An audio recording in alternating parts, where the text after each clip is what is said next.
2. Link is going to have substantial volume because it's an Oracle and it's an enterprise Oracle that's used in the private sector.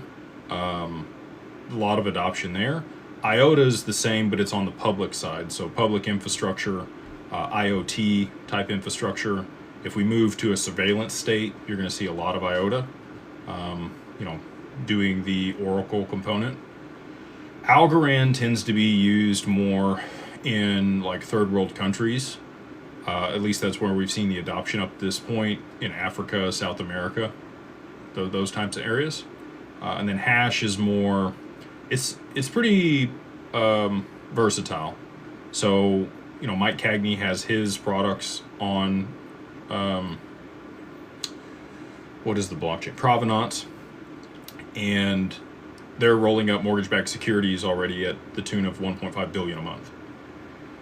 Figure's great. That business is great. They've tokenized that. They do have liquidity pools that you can allocate to that generate some decent returns if you're okay with the risk around mortgage-backed securities and also auto loans. They pay somewhere between 8 and 9% on those is the average that they've been.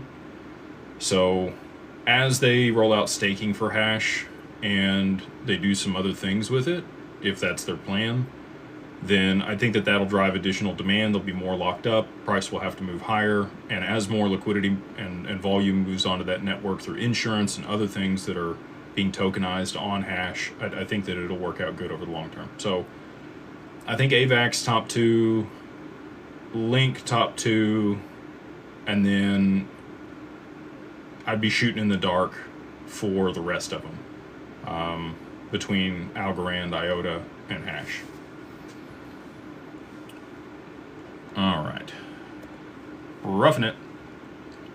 I know you mentioned that Japan only had one more time to intervene, and yet they still being able to keep it stable. Can you please explain how to me? Yeah, absolutely. Good to see you, by the way, ma'am. So they're starting to repatriate assets. What that means is they're buying back bonds from people that are foreign from them, and they're driving domestic banks to do that. So they're not having to print money to do it. So as more people buy bonds, it drives the price down. It also strengthens their currency because now bond yields, their currency goes up in comparison to the dollar. They haven't intervened by printing more money or selling off more treasuries. They've intervened to the tune of it was like $73 billion worth of intervention in the last couple months here. They're really out of that type of intervention. Their last ditch effort here was to repatriate assets and drive